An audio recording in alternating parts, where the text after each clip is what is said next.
Hello दोस्तों, आप सब कैसे हैं। दोस्तों उम्मीद करता हूं कि आप सब अच्छे होंगे। चलिए दोस्तों, आज की इस वीडियो में क्लास 11th का chemistry chapter number first some basic concept of chemistry उसके बारे में बात करेंगे। दोस्तों अभी तक हमारे चैनल को अभी तक आपने सब्सक्राइब नहीं किया है तो सब्सक्राइब कर लीजिए और साथ में बेल आइकन को भी प्रेस कर दीजिए ताकि आने वाले सभी नए वीडियो का नोटिफिकेशन आपको सबसे पहले मिले। चलिए दोस्तों, वीडियो को स्टार्ट करते हैं। दोस्तों चैप्टर का ही नाम है some basic concept of chemistry. दोस्तों इस चैप्टर में जो केमिस्ट्री का जो बेसिक चीज़ है उसको जानना है हमें। ठीक है दोस्तों, तो हम जीरो लेवल से पढ़ना स्टार्ट करेंगे। सबसे पहले जानेंगे रसायन विज्ञान क्या है।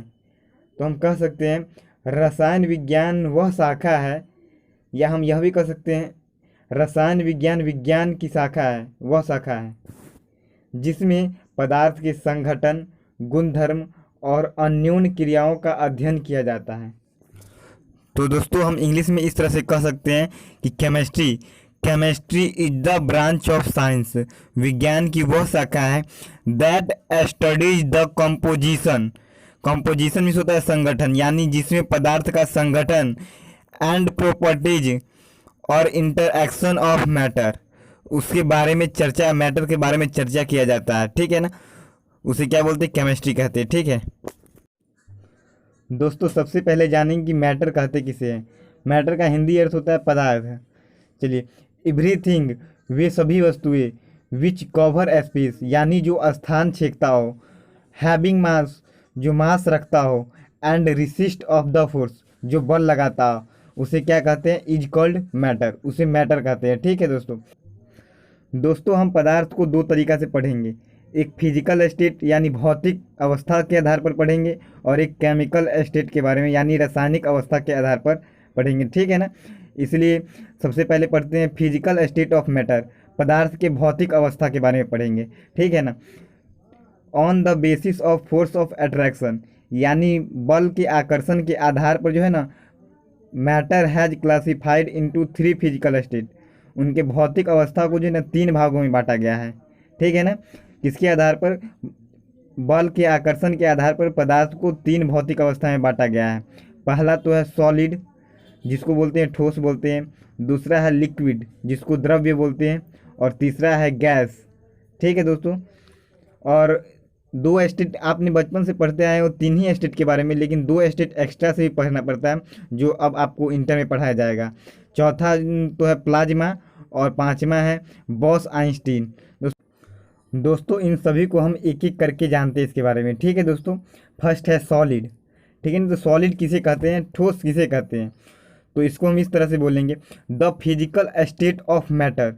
ठीक है, पदार्थ का वह भौतिक अवस्था, इन विच जिसमें दे हैव डिफिनिट शेप यानी निश्चित यानी शेप हो, एंड डिफिनिट वॉल्यूम जिसमें निश्चित आयतन भी हो, उसे क्या बोलते हैं, इज कॉल्ड सॉलिड। ठीक है दोस्तों, अगर मान के चलिए कोई पूछ दे कि ये सॉलिड क्यों है, ठीक है ना, तो इसको इस तरह से बोलेंगे। अगर कोई पूछे ये सॉलिड क्यों होता है, तो it is due to regular arrangement of constitute particle. क्योंकि जो इसका जो है ना अरेंजमेंट जो होता है, सजावट होता है इसके पार्टिकल का, रेगुलर होता है। ठीक है ना, regular arrangement of constitute particle यानी इसके अवयवी जो कण होते हैं वो रेगुलर अरेंजमेंट में सजाया जाता है। ठीक है ना, हम जानते हैं कि जो मैटर, जो पदार्थ जो बना होता है वो made up of tiny particle, बहुत छोटे छोटे कणों से मिलकर बना होता है। ठीक है ना दोस्तों, सॉलिड जो है ना वो भी छोटे छोटे कण से, टीनी पार्टिकल से मिलकर बना होता है। लेकिन इस टीनी पार्टिकल के भी ये जो रेगुलर अरेंजमेंट होता है, जो ये कण से मिलकर बना होता है, इसके बीच में बहुत कम स्पेस बचा होता है, न के बराबर स्पेस बचा होता है। ठीक है ना दोस्तों, इसलिए यहाँ पर कहने का मतलब रेगुलर अरेंजमेंट यानी नियमित सजावट, मतलब इसके कणों के बीच में न के बराबर स्पेस। तो दोस्तों समझ गए हैं कि जो सॉलिड किसे कहते हैं, पदार्थ की वह भौतिक अवस्था जिसका जो है ना निश्चित आकार हो और निश्चित आयतन हो, उसे क्या बोलते हैं, सॉलिड। जैसे हमारे पास अभी मोबाइल है, कॉपी है, पंखा है, ये सब क्या है, सॉलिड का उदाहरण है। ठीक है दोस्तों, सॉलिड को भी दो भागों में बांटा गया है। किसके आधार पर बांटा गया है, तो शेप के आधार पर सॉलिड को कितने भागों में बांटा गया है, दो भागों में बांटा गया है। पहला तो होता है क्रिस्टलाइन सॉलिड और दूसरा है एमॉर्फस सॉलिड। तो यहाँ पर लिखा है classified of solid on the basis of shape, solid have classified into two groups. किसके आधार पर, सेब के आधार पर सॉलिड को कितने भागों में बांटा गया है, दो ग्रुप्स में बांटा गया है, ठीक है ना। पहला क्रिस्टलाइन सॉलिड जिसका हिंदी अर्थ होता है रवेदार ठोस, क्या होता है, रवेदार ठोस। और दूसरा है एमॉर्फस सॉलिड जिसका हिंदी अर्थ होता है बेरवेदार ठोस, ठीक है ना। तो दोनों को एक एक करके जानते हैं। पहला है क्रिस्टलाइन सॉलिड। तो क्रिस्टलाइन सॉलिड किसे कहते हैं, तो the solid molecules having definite shape, मतलब जो सॉलिड का जो मोलिक्यूल्स है उसका क्या होना चाहिए, डिफिनिट शेप होना चाहिए, and volume, and definite volume भी होना चाहिए, क्या होना चाहिए, having definite shape and definite volume, is called किसे कहते हैं, क्रिस्टलाइन सॉलिड कहते हैं। तो आप कहिएगा सर ये डिफिनीशन तो सॉलिड का भी था। मान लीजिए अगर आपसे कोई पूछ दे कि रबर क्या है, तो आप तो बताएंगे सॉलिड है, क्योंकि सॉलिड की डिफिनेशन आप पढ़े हैं, जिसका जो है ना आकार और वॉल्यूम दोनों निश्चित हो उसे सॉलिड कहते हैं। लेकिन अगर रबर का तो क्या डिफिनिट शेप नहीं है, तो इस प्रकार सॉलिड का डिफिनीशन तो गलत हो जाता है, इसीलिए हमें ये सॉलिड का प्रकार पढ़ना पड़ा है, ठीक है दोस्तों। तो इसका जो क्रिस्टलाइन सॉलिड का क्या होता है, डिफिनिट शेप होता है और डिफिनिट वॉल्यूम होता है, उसे क्या बोलते हैं, क्रिस्टलाइन सॉलिड। जैसे हो गया कॉपर हो गया, लोहा हो गया, लेड हो गया, ठीक है ना, सोना हो गया, ये सब क्या है, क्रिस्टलाइन सॉलिड है, ठीक है दोस्तों। चलिए अब दूसरा है एमॉर्फस सॉलिड। एमॉर्फस सॉलिड को किसे कहते हैं, द सॉलिड मोलिक्यूल्स, यानी सॉलिड का वो molecules having no definite shape, मतलब जिसका निश्चित आकार ना हो उसे क्या बोलते हैं, एमॉर्फस सॉलिड बोलते हैं, इज कॉल्ड एमॉर्फस सॉलिड, ठीक है। जैसे रबर, प्लास्टिक, फाइबर, ये सब क्या है, एमॉर्फस सॉलिड। तो दोस्तों समझ गए क्रिस्टलाइन सॉलिड क्या होता है और एमॉर्फस सॉलिड को क्या होता है। क्रिस्टलाइन सॉलिड उसे कहते हैं जिसका definite shape and definite volume हो, उसे क्रिस्टलाइन सॉलिड कहते हैं। कॉपर, लोहा सब ये सब क्या है, क्रिस्टलाइन सॉलिड है। और एमॉर्फस सॉलिड जिसका क्या होता है, डिफिनिट शेप ना हो, उसे क्या बोलते हैं, एमॉर्फस सॉलिड। जैसे रबर, प्लास्टिक, फाइबर, ये सब क्या है, एमॉर्फस सॉलिड का उदाहरण है, ठीक है दोस्तों। अब चलिए आगे, अगला है दोस्तों लिक्विड, जिसे द्रव्य कहते हैं, ठीक है ना। तो इसको जान लेते हैं। The physical state of matter, पदार्थ की वह भौतिक अवस्था, इन विच, जिसमें, they have no definite shape, जिसका आकार निश्चित न हो, बट, लेकिन, डिफिनिट वॉल्यूम, लेकिन जिसका आयतन निश्चित हो, इज कॉल्ड लिक्विड, उसे क्या कहते हैं, उसे लिक्विड कहते हैं। अगर कोई पूछे कि लिक्विड का जो है ना वॉल्यूम निश्चित कैसे होता है, तो उसको बताएंगे लिक्विड मोलिकुल्स, यानी जो लिक्विड का जो अणु होता है, मोलिकुल्स होता है, ऑक्यूपाई द शेप, यानी शेप को भर लेता है, ऑफ दैट पुट इन, जिसमें उसे इट इज टेकन, यानी रखा जाता है, ठीक है ना। तो लिक्विड मोलिकुल्स को जिसमें रखा जाता है तो उसी आकार का वो शेप ले लेता है, ठीक है दोस्तों। चलिए प्रॉपर्टी ऑफ लिक्विड, लिक्विड का गुण जान लेते हैं। पहला है सरफेस टेंशन, लिक्विड का गुण जो होता है सरफेस टेंशन, दूसरा विस्कोसिटी, और तीसरा है वेपर प्रेशर। तो दोस्तों एक एक करके इन तीनों प्रॉपर्टी को जानते हैं, ठीक है ना। पहला है सरफेस टेंशन, सरफेस मीन्स होता है सतह और टेंशन मीन्स होता है तनाव, यानी जो सतह का तनाव होता है उसके बारे में जानते हैं, ठीक है ना। तो सरफेस टेंशन को जो ना, it is denoted by S, इसको किससे सूचित किया जाता है, एस से। द प्रॉपर्टी ऑफ लिक्विड, यह जल का, लिक्विड का एक गुण है। द प्रॉपर्टी ऑफ लिक्विड, यह द्रव्य का एक गुण है। इन विच, जिसमें, they want to minimize their volume, जिसमें जो है ना लिक्विड अपने वॉल्यूम को जो है ना मिनिमाइज करना चाहता है, उसे क्या कहते हैं, इज कॉल्ड सरफेस टेंशन, उसे क्या कहते हैं, सरफेस टेंशन कहते हैं। Due to surface tension, surface tension के कारण, the small drop of water, जल के जो छोटा बूंद होता है, इज एस्पियर, यानी गोलाकार होता है, ठीक है दोस्तों। सरफेस टेंशन के कारण ही जो जल का छोटा बूंद होता है वो गोलाकार होता है, ठीक है। एक बार और समझ लेते हैं।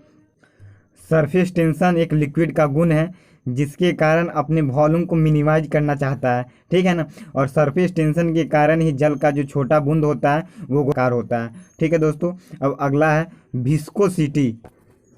दोस्तों विस्कोसिटी का मतलब होता है श्यानता। चलिए जान लेते हैं विस्कोसिटी क्या होता है। तो द लिक्विड मोलिकुल्स, यानी द्रव्य के वो अणु, which has list, list means होता है दोस्तों कम से कम, मूवमेंट ऑन द सरफेस, यानी जो सरफेस पर, सतह पर कम से कम मूवमेंट कर पाता है, आर कॉल्ड, उसे क्या कहते हैं, viscous liquid, are called viscous liquid, उसे क्या बोलते हैं, विस्कस लिक्विड बोलते हैं। And this phenomena is called viscosity. दोस्तों फेनोमेना का मतलब होता है घटना, इस घटना को क्या कहते हैं, विस्कोसिटी बोलते हैं।